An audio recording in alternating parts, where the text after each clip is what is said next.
a burger and a beer for $50, gray slush instead of, fluffy white powder, Mm.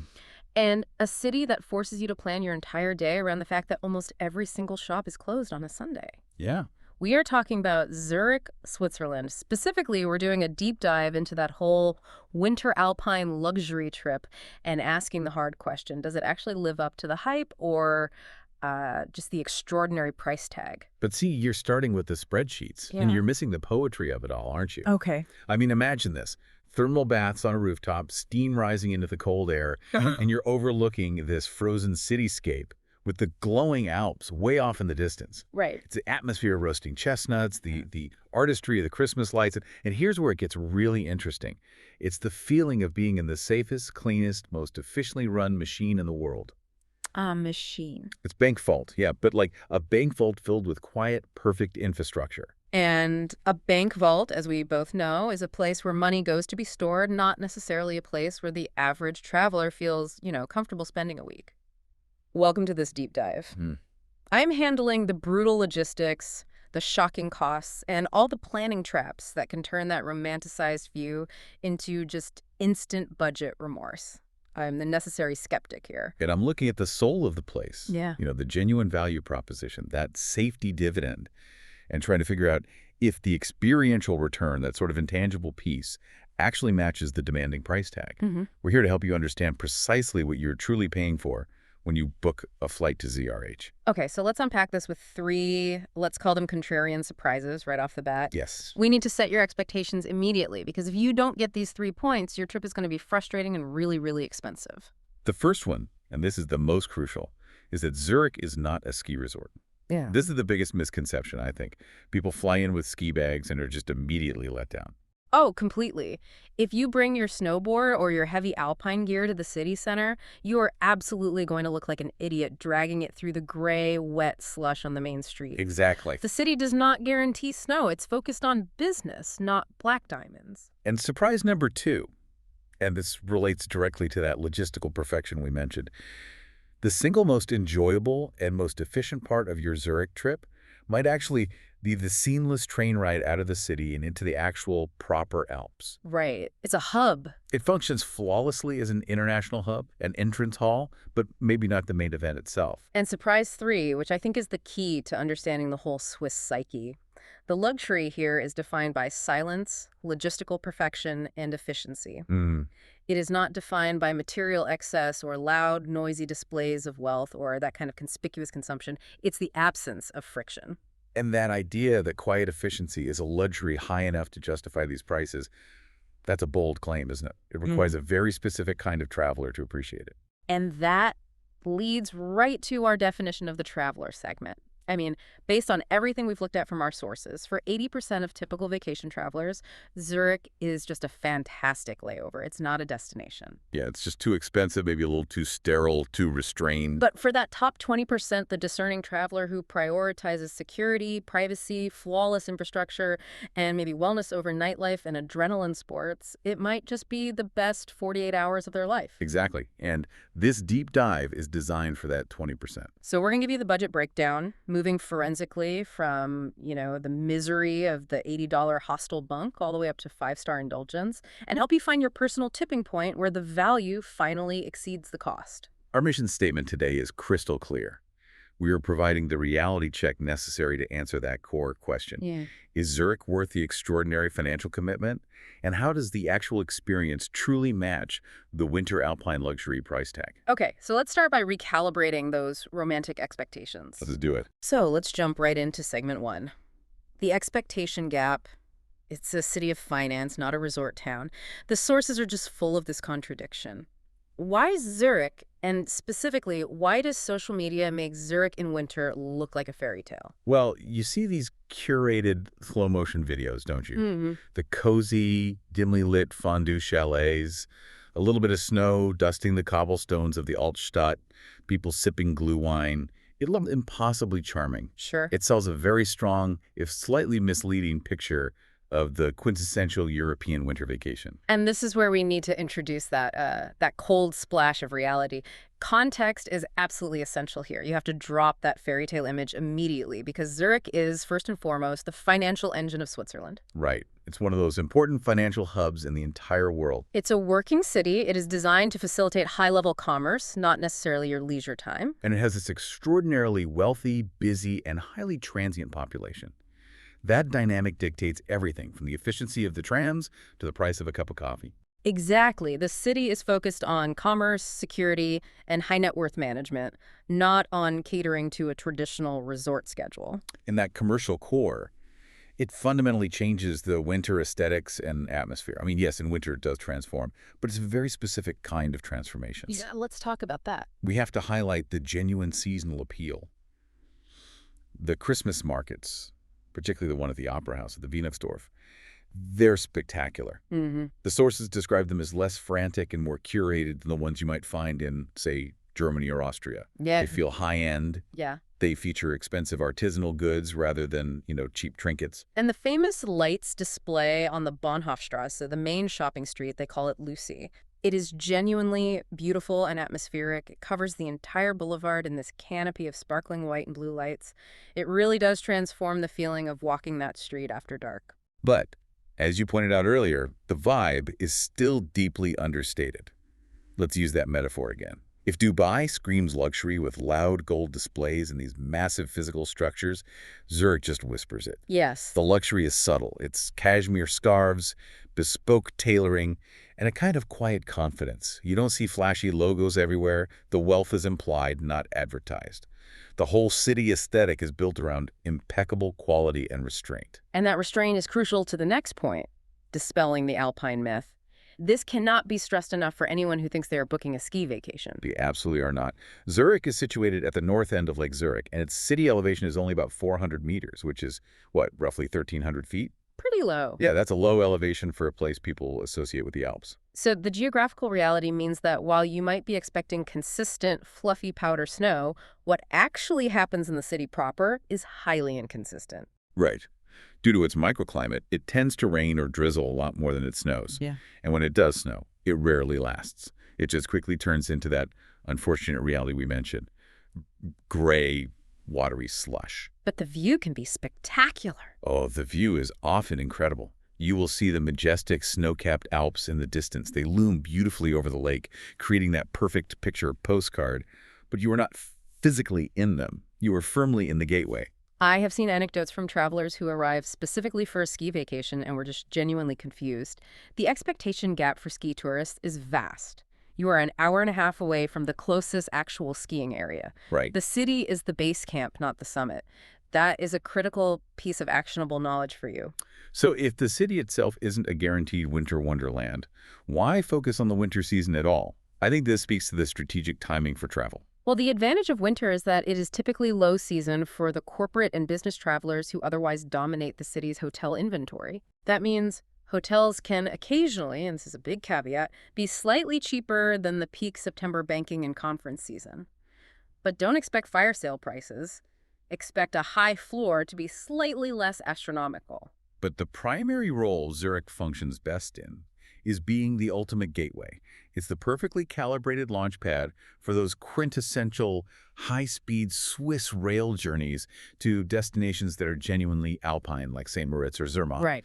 It's where you land, get your affairs and your gear organized, and then you just seamlessly transition into the main event. And that transition is where the efficiency starts to just kind of kick you in the head. Let's talk about that transition now because it forms that immediate first impression. Okay, let's move into segment 2, the shock of first impressions efficiency and cost index. This is the moment where the Swiss machine just grabs you and throws you into the city, leaving you no time to adjust. Let's walk through the moment you arrive at ZRH. ZRH, Zurich Airport, is consistently recognized as the most efficient airport experience in Europe, if not globally. Our sources describe it as the definition of the anti-frustration feature. Everything just works. It is unparalleled. The moment you land, the process is instantaneous. You get off the plane, bags are retrieved rapidly, you literally walk across the street, and you are immediately on a train platform. No waiting for buses, no labyrinthine tunnels, no confused navigation. None of it. And what's fascinating here is just the sheer velocity of the transfer. Hmm. The train ride is only 10 minutes, and then, boom, you're at Zurich Hauptbahnhof, the main station, or HB. It is startlingly efficient. So you go from the air through customs and into the city center, a massive urban hub, in less than 30 minutes total. It's almost disorienting. I mean, most travelers rely on that hour of waiting for luggage or navigation to kind of decompress from a flight. Sure. In Zurich, you have absolutely no time to mentally transition.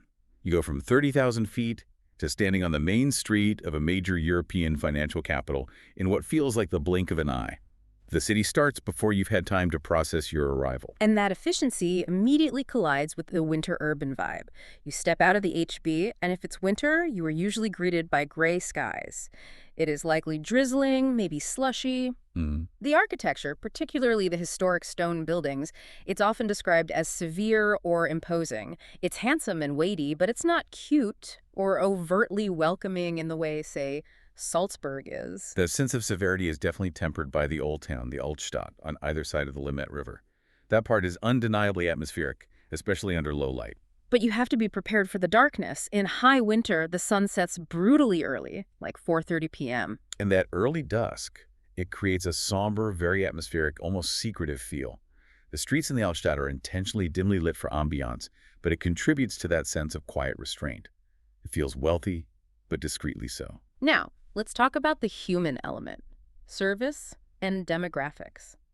If you are paying for luxury, say at the Barrow Lac or the Dolder Grand, the service is universally described as flawless. But the character of that service is so critical to understand. Yeah, the key distinction we need to emphasize is that Swiss service is rigorously correct. They're trained to anticipate your needs before you even realize you have them. Your water glass will be refilled precisely when it's half empty. Exactly.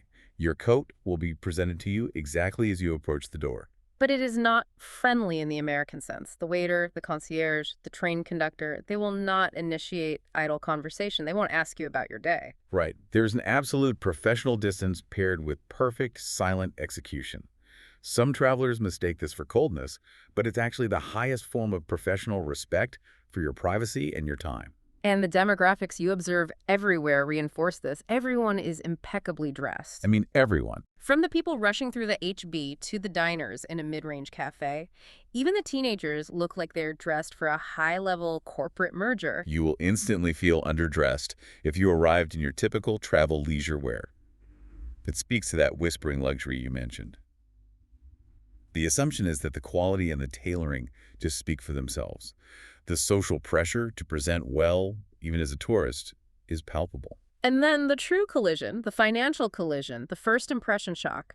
This is the moment the romance evaporates and the adrenaline from the efficient arrival just fades. Yeah, this is it. You're walking along, taking in the beautiful architecture, maybe feeling a little underdressed but confident, and then you get hungry. Right, you stop at a casual cafe or a street vendor, nothing fancy, just everyday sustenance.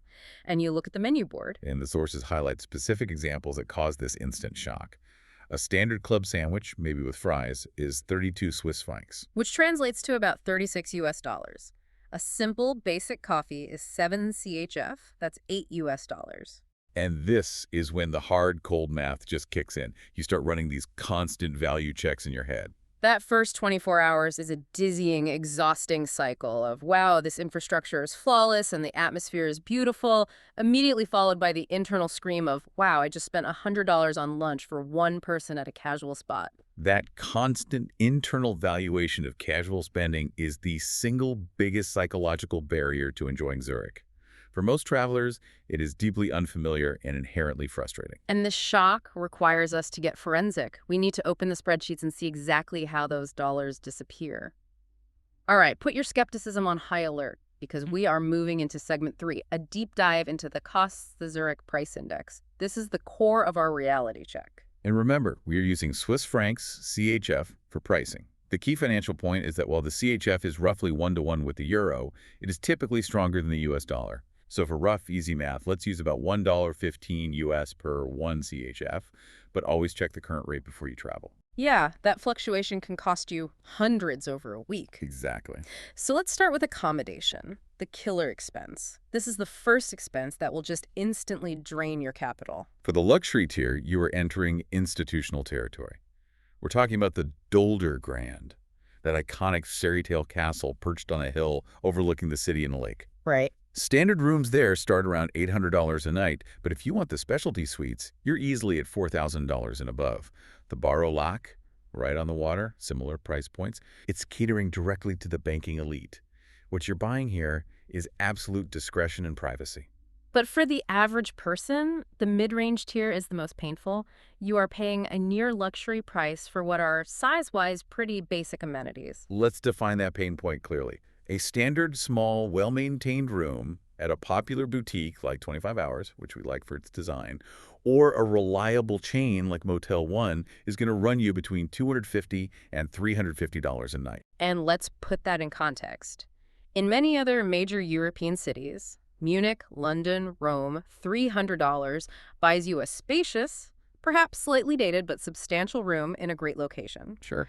In Zurich, $300 buys you a room that size-wise feels like a $150 room somewhere else. But here is the critical distinction. What you are really purchasing with that premium is flawless infrastructure. You are buying the perfect soundproofing, the silent, high-performance HVAC system, the knowledge that the bedsheets are impeccably clean, and the view of a street where you know the crime rate is virtually zero. You pay the Swiss premium for zero friction. That's it. And if you're trying the budget tier, it exists, but it's a tough swallow. Hostels, like the Old Town Hostel Otter, offer beds in a dorm for $60 to $80. $80 for a bunk bed. That's not budget travel, that's high-end camping. You're paying a high price simply to sleep in a secure, central location. Okay, now, on to food, where dollars disappear. This is where the microtransactions start adding up and where the resentment truly sets in. I'm ready. In the luxury dining category, you have institutions like Kronenhalle, where you eat surrounded by original masterpieces, including paintings by Chagall. This is an experience. Right. For dinner here, you are looking at $150 to $200 per person minimum before you even look at premium wine. The quintessential local dish, Cirker Geschnitzel's veal cutlets in a cream sauce with rosti, will set you back 50 CHF, or about $55, for that single plate. And when you look at that price, you have to contextualize it. It's not just the veal. It's the quality of the ingredients, the rigor of the safety standards, and the wage structure of the staff. Yeah. It's a fair price in the Swiss economy, but it feels outrageous to the tourist accustomed to a different labor market. And the mid-range traditional dining is where most travelers attempt to find value. Yeah. You find this in the historic guild houses, the Zunfthaus, which offer heady, traditional Swiss food-hardy fare built for cold weather. So fondue. If you want the essential winter fondue experience, you are paying about $35 to $40 per person minimum. And that's often just for the cheese and bread before drinks. And a simple pub meal, a good burger, and a local draft beer will total $40 to $45 easily. This is where I start challenging the value. A $45 pub burger is a hard pill to swallow, even if the meat is ethically sourced and the beer is excellent. So the budget traveler needs an exit plan, and that plan is budget survival. The lifeline is the supermarket. Coop and Migros are your immediate friends. They offer fantastic hot food bars, salad bars, and prepared items where you can build a decent small meal for about $15. This is essential for sanity. And the quality dividend applies even here. You can grab a street sausage, a bratwurst from a place like the famous Stern and Grill for about 8 to 9 CHF, so $9 or $10. And this isn't your average hot dog. It's high quality, perfectly grilled, served with a roll and mustard. The supermarket fresh bread, local cheese, and charcuterie options are exceptional. You can survive on high-quality picnics by the lake, saving yourself hundreds. Let's touch on transport and activities. The system is excellent, and you must leverage it to avoid financial ruin. Trams glide silently, they are clean, and they are incredibly fast and punctual. And the critical cost avoidance strategy. Do not take a taxi or Uber if you can help it. Uber is insanely expensive. We're talking $40 for a 10-minute ride across the city. Oh. The moment you step into a private vehicle, you are paying a huge premium. Take the tram. So if you are planning on moving around a lot, the Zurich card is highly recommended. It's 27 CHF for 24 hours, and it includes all public transit in the city zone, including the short train ride up Uetliberg, plus free or discounted entry to many museums. It forces you to embrace the system's efficiency. Right. And activities are manageable by comparison. Climbing the Grossmünster Tower for a great view is only $5. The Kunsthaus Modern Art Museum entrance is about $25. But the essential luxury experience, the thermal baths at Herlemenbad, is a significant expense, running $45 to $60 depending on the package. Okay, so let's synthesize this into the daily budget synthesis, the reality matrix. This shows the true scale of the expense. Lay it on me. The backpacker is spending $120 a day, minimum. The dorm bed, food from the supermarket, and walking everywhere. That's a massive budget floor for a backpacker. The mid-range traveler is staring at $350 a day. That includes a 3-star hotel room, using the trams, and maybe one sit-down meal, the rest being supermarket or street food. And that $350 is tight with no room for error. And the luxury traveler, our core focus, is easily starting at $1,500 a day. This covers a premium hotel like the Dolder Grand, fine dining, the spa experience, and private or first-class transfers. So the value proposition analysis reveals the core truth of Zurich travel. Let's compare. $1,500 in Zurich buys you a very nice room and a very good steak dinner. That same $1,500 in Bali buys you a private villa with an infinity pool and dedicated staff. And the core insight is this. The cost does not pay for material excess or cheap labor. It pays for infrastructure, security, and exclusivity. It pays for the quiet efficiency, the total lack of frustration, the high quality of the air, the water, and the services, and the assurance that everything works exactly as advertised every single time. It is a tax on logistical perfection. Okay, so understanding the costs is only half the battle. Segment 4 is about logistics and planning travs. These are the non-monetary issues that will ruin your enjoyment, even if you can afford the price tag. Right. Let's start with trap number 1. Underestimating dinner reservations. This is a common failure point for travelers used to American or larger European cities. In Zurich, you absolutely cannot wing it on weekend dinners, especially Friday and Saturday nights during winter. No. The city is smaller than it feels, and the number of high-quality, sought-after traditional places is limited. We're talking specific places. If you want that classic fondue experience in the Altstadt at places like Swiss Chuchi or Le Discerning, our sources indicate you need to book 3 weeks out in winter. 3 weeks? Yeah. Failing to do so means the only reliable option is the surprisingly busy food hall inside the Hauptbahnhof or settling for a hotel restaurant. This lack of spontaneity just kills the romance. And trap number 2, which is arguably the most fundamental lifestyle shock for visitors, the dreaded Sunday shutdown. This is a non-negotiable cultural and legal rule in Switzerland, and it catches almost every tourist off guard. It is absolute. Yeah. Shops, pharmacies, small convenience stores, grocery stores are almost entirely closed on Sundays. Yeah. It is a retail ghost town extending even to many small cafes and family-run restaurants. The city just goes silent. The exceptions are critical. Only establishments located at the major transport hubs, the train station, Hauptbahnhof, and the airport, ZRH, remain open for basic necessities. And this is where everyone congregates on Sunday morning for their coffee, newspapers, and emergency groceries. So the practical advice is twofold. First, plan your Sunday around museums, which are generally open, or nature hikes, or the spa. Second, if you arrive late Saturday and you forgot toothpaste or medication or snacks, you have to stock up before 7 p.m. on Saturday night. Or you will be trekking specifically to the HB on Sunday morning. Do not plan a shopping or errand day for Sunday. It's just not going to happen. And trap number 3, the resort confusion. Again, just to cement this point, if you want to ski, you are 90 minutes away from the closest actual slope at Flumserberg. It's fine for a day trip. The efficient SPP will get you there, but you should not confuse this with Zermatt or Verbier. Right. Now, let's talk essential gear and style. Since this is a luxury deep dive, you need to look the part. People dress up here. The dress code is structured and sophisticated. We'd recommend a structured, high-quality wool coat, not an oversized puffer coat. A quality scarf and leather boots are essential. Leave the neon ski jacket at home unless you are literally headed to the mountains. Yeah, on the Bahnhofstrasse, you will look completely out of place in anything less than polished, quiet tailoring. But the footwear advice is critical not just for style, but for safety. Yeah. It is wet, and the cobblestones in the Altstadt are dangerously slick, especially when they're wet or lightly iced. High heels are a genuine safety hazard. You need waterproof leather boots with reliable grip. Now, for the silent killer, the connectivity warning, the silent trap. This is a crucial financial mistake many travelers make without even realizing it. Switzerland is, technically and legally, not part of the EU.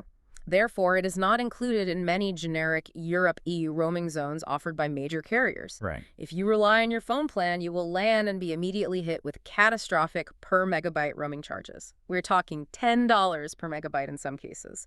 A quick check of Google Maps turns into a $100 bill. And this raises an important point. Why risk a massive bill and a frustrating experience searching for Wi-Fi? The solution is straightforward and affordable. Purchase a Swiss eSIM from providers like Airalo or Holofly before you even land. It is exponentially cheaper and removes that constant anxiety about connectivity. Okay, let's refine the optimal timing for winter travel. If you are obsessed with the Christmas markets, your window is very specific. Aim for November 25th to December 23rd. That is when the markets are in full swing and the Lucy lights are illuminated. But be highly cautious around the holidays. Avoid December 24th through the 26th. The city goes completely dead quiet. Many restaurants and businesses, even those usually open, shut down completely for family holidays. It will feel almost deserted. For pure winter luxury, without the holiday crowds, we would recommend late January or February. The air is crisp, the cold makes the fondue taste exponentially better, and strategically, the shops are often clearing out winter inventory with significant clearance sales. And finally, your essential tool for maximizing this efficient system. You must download the SBB mobile app. It is the Bible for moving around Switzerland. Use it religiously. This app is phenomenal. You use it to buy tickets, so no fumbling with machines, you check exact platform numbers, and crucially, you monitor train crowding and delay predictions. Advise against buying paper tickets like a novice. The app is streamlined and efficient, and it makes the whole system frictionless. That attention to detail on the SBB app is a perfect segue into segment 5, where we discuss the true, intangible value you're paying for in Zurich, the safety and comfort dividend. This is where Zurich excels above almost every other global city. It is statistically one of the safest cities globally. The peace of mind this affords is what justifies a portion of that price tag. Violent crime is rare to the point of being almost non-existent. Our sources show that the biggest crime concern is minor petty theft. Right, so pickpocketing does occur, typically around the extremely crowded areas of the train station or the dense Christmas markets. But compared to major European capitals, Paris, Rome, Barcelona, the risk is minimal. You can relax in a way that is simply not possible in many other major hubs. And the specific comfort this provides is enormous, particularly for certain demographics. Solo female travelers, for example, frequently report feeling completely secure walking anywhere at any hour, even at 3 in the morning. Even the Langstrasse, which used to be the city's gritty red light district, has been thoroughly gentrified and is overwhelmingly secure, even if it gets a bit lively on weekend nights. That peace of mind, the ability to focus solely on enjoying the experience rather than constantly monitoring your surroundings or your belongings, that is the high-end emotional dividend of the Swiss price. It's the absence of anxiety. But we need to pause the safety talk to address a critical financial threat. The real scam that is not criminal but exploitative. We are talking about dynamic currency conversion, or DCC. This is where specialized knowledge saves you 5 to 7% on every single card transaction. When you pay by credit card at a restaurant, hotel, or shop, the machine will ask a seemingly helpful question. Do you want to pay in CHF, Swiss francs, or your home currency like US dollars? And this is a psychological trick. It's designed to appeal to your comfort level. You see USD and think, great, I'll know exactly what I'm spending. But if you choose USD, you are allowing the merchant's bank or the card terminal provider to perform the conversion at a terrible, non-competitive exchange rate. This instantly costs you 5 to 7% more than you should be paying. The practical advice is absolute. Always choose CHF, Swiss francs. Let your credit card issuer, Visa or MasterCard, handle the conversion, as they will use the interbank rate, which is vastly superior. That few seconds of decision-making saves you money instantly, and over a week, it can easily add up to hundreds of dollars. Okay, let's discuss health and environmental comforts next. Because the heating systems are so powerful and efficient, it's always warm inside, the air indoors becomes incredibly dry in winter. It is essential to bring moisturizer, heavy hand cream, and lip balm. Ignoring this will lead to uncomfortable dry skin and cracked lips, and that detracts from the overall experience. It's a small, manageable friction point. On the flip side, we have water quality. Zurich water is renowned. It is absolutely excellent, potable, and in many places genuinely cleaner than any bottled water you could buy. This is a fantastic way to combat the high costs. Zurich has over 1,200 public fountains in the city, many of which use pristine spring water, and they are all safe to drink from. So bring a reusable bottle and fill it up constantly. Do not waste money buying expensive bottles of Evian or local brands. This is a crucial savings hack. We also have some accessibility and lifestyle notes. While the infrastructure is perfect, the geography is a challenge. Zurich is surprisingly hilly, and the old town's ancient cobblestones are genuinely difficult for anyone pushing a wheelchair or even a heavy, high-end stroller. The infrastructure fights back against the terrain, though. The trams are generally modern, low floor, and accessible, ensuring efficiency aids accessibility across the main thoroughfares. But once you start exploring the historic alleyways, the steep inclines become problematic. And one final comfort warning, especially if you're sensitive: the smoking culture. The Swiss smoke significantly more than in many parts of the US or other highly regulated European cities. So outdoor dining areas, even those heated with fancy heat lamps and cozy blankets, will often be smoky. If you are sensitive to smoke, you must request indoor seating. Okay, segment 6 is the payoff. After navigating the costs and the logistics, what are the best moments and the crucial disappointments? We are looking for experiential value that transcends the material cost. I think my favorite moment blends that perfect efficiency with just sheer jaw-dropping beauty. It's the Uetliberg fog hike. Oh, this is a must-do in winter. It involves a painless 20-minute train ride included on your transit pass up to the local mountain, Uetliberg. The magic happens when the city is engulfed in what the locals call the Nebel, a dense, gray winter fog layer that can blanket Zurich for days. If you're stuck in the city, it's somber. But if you take that train up, you pierce the fog line and find yourself in blindingly bright, crisp sunshine, looking down on a sea of soft white fog with the majestic Alps glowing in the distance. The emotional uplift is incredible, and you cap it off by having a phenomenal heavy winter meal, like fondue, at the Uetliberg restaurant, perfectly timed to the second by the SBB app so you don't miss your ride back down. That's functional perfection combined with natural wonder. Exactly. My second best moment was incredibly simple and incredibly cheap. The Polybahn sunset. It feels like $1,000,000 for the price of a standard tram ticket. You take that little red funicular up to the ETH University Terrace. It's a fantastic vantage point. You go right at dusk. You watch the city lights begin to flicker on below you, reflecting off the dark surface of Lake Zurich. And you can see the distant Alps turning that incredible ephemeral pink color as the final light fades. Pure cinematic magic. Completely accessible and one of the best photo spots in the city. But the absolute definitive high-end experience, the true definition of winter alpine luxury that justifies its price, it has to be the Herleman Spa. It is extraordinary. It is built inside a converted, cavernous old brewery. You actually swim through these dark, dramatic stone vaults in huge wooden vats.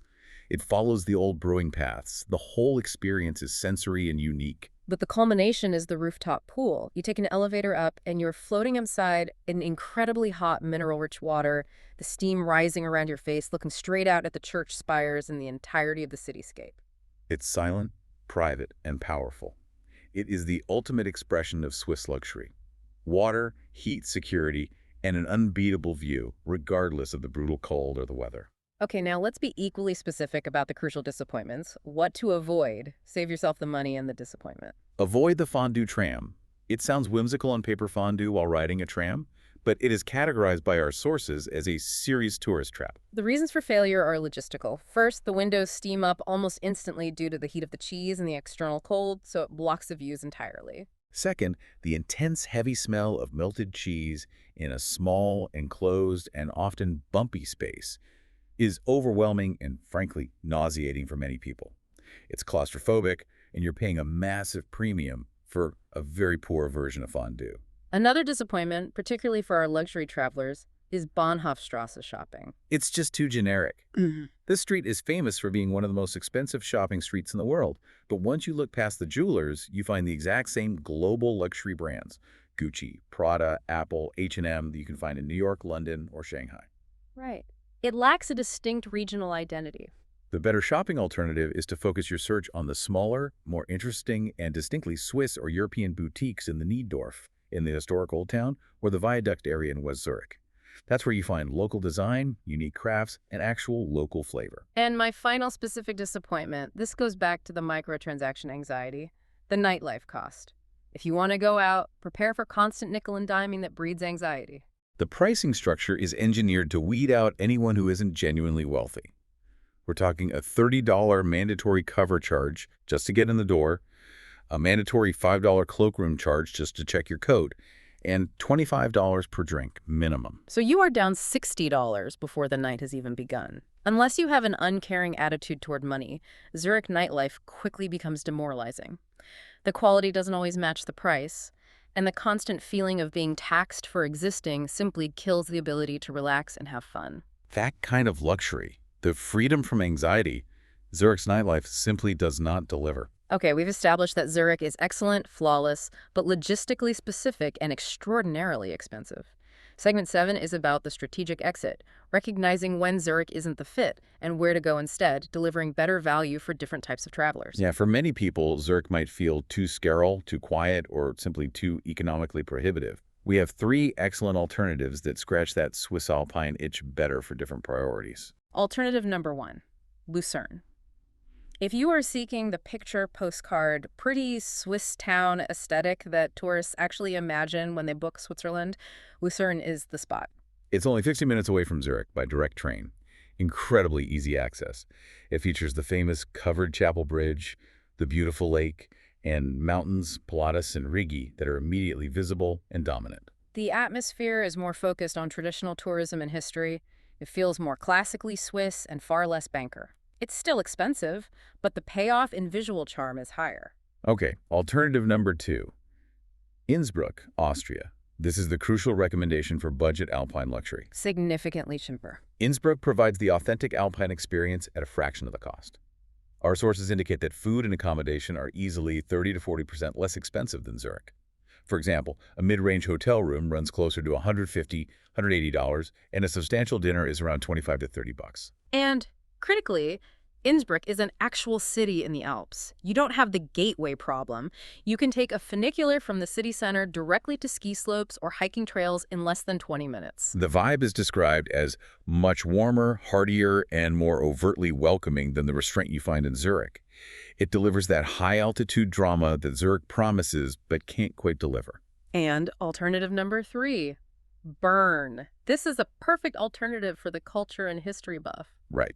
Bern is the actual capital city, but it's much slower paced than Zurich. It's a UNESCO-listed site, famous for its medieval architecture. And it features those covered stone arcades, the Laben, which protect pedestrians from winter weather and make for great sheltered shopping. It has a more political and bohemian vibe, and uniquely, it features actual live bears living in a large, clean pit by the river. It's a historic tradition. It's slower, charming, and less financially intense. But if you are committed to savoring the luxury of Switzerland, the pro move is what we call the combo itinerary. Use Zurich as the luxury layover, not the main destination. This maximizes its logistical benefit while minimizing the cost resentment factor. My specific recommendation is calculated and precise. Land at ZRH, take the 10-minute train, and stay in Zurich for a maximum of 24 to 76 hours. That's it. Stay at a cool, mid-range boutique hotel, like the 25 Hours Hotel in Langstrasse, for that bit of non-traditional flavor. And during that 24 hours, blow the budget strategically. Eat one expensive world-class meal like the Zürcher Beschätztes to savor the impeccable quality. Take the Polybahn up at sunset, visit the Herlemanbad Spa to experience the definitive winter luxury vibe. And then immediately take the efficient, quiet, first-class rail system to the main course, St. Moritz, Zermatt, or Lucerne. That strategy uses Zurich's 10 out of 10 logistics hub status, exactly as it was intended. All right, it is the moment of truth, segment 8, the verdict matrix. We've answered the cost question, dissected the logistics, and identified the traps. Now, is Zurich worth it for you specifically? Let's run the matrix based on traveler profiles and priorities, starting with the mass market. Traveler type, the backpacker. Verdict, NO. Reason. Your budget will evaporate on sheer survival, paying $80 for a bunk bed and relying on supermarket food. This leads directly to feelings of exclusion, demoralization, and the inability to participate in the city's actual offerings. You will be surviving in a city built for thriving. Advice. Pivot immediately. Go to cities where your budget goes much, much further, like Budapest, Lisbon, or Prague. If Switzerland is essential, switch to Interlaken for the hostel-based outdoor activity culture. Okay, traveler type. The mid-range couple. Verdict. Maybe 48 hours max. Reason. You can technically afford it, but you will constantly resent the price. That chronic internal calculation, is this bowl of pasta really worth $35, will actively kill the romance and enjoyment. The price resentment factor is just too high. Advice. Treat it strictly as a luxury stopover. Commit to one night, spend heavily but strategically on a top-tier dinner and the spa experience, then pivot to the cheaper region of Lucerne or head south into Italy or France. Next up, traveler type, the family. Verdict: yes, with caveats. Reason. The trade-off works here because the value is peace of mind. You pay a premium for unmatched safety, unparalleled cleanliness, and impeccable infrastructure, including stroller-friendly trams and excellent reliable public resources like zoos and museums. That peace of mind is worth a lot when you're managing children in an unfamiliar environment. But the non-negotiable caveat: rent an apartment with a fully equipped kitchen. A high-quality one, naturally. Avoiding 3 meals out a day is the single easiest way to save $300 to $400 daily. Cook breakfast and dinner, eat lunch out. And finally, traveler type. The luxury traveler, the specific focus of this entire deep dive. Verdict, absolutely. Reason. The city was built precisely for your priorities. The infrastructure supports high-end travel seamlessly. Hotels are world-class, privacy is universally respected, and you get immaculate winter aesthetics without the messy logistics of ski gear, traffic, and lift lines. The city requires the resources you possess to function at its intended level. Advice. Stay at the Doldergrand or the Barolac. Utilize the concierge heavily for reservations as they can bypass the booking traps. Consider booking a private boat tour on the lake. You don't have to worry about the price. This city is engineered for your freedom. So the overall final judgment: Zurich is objectively a 7 out of 10 destination because of the price barrier and the lack of guaranteed snow. But it is an undisputed 10 out of 10 logistics hub. It is worth the extraordinary cost if you prioritize privacy, safety, efficiency, and wellness over nightlife, material excess, and adrenaline sports. It is a destination that delivers quality of life, not quantity of adventure. We've given you the reality check, the spreadsheets, and the actionable logistics. You now know the risks. Do not buy the fondue tram tickets. Safe travels, and pay attention to that card machine. And watch that CHF conversion. And I'll leave you with this final provocative thought to mull over.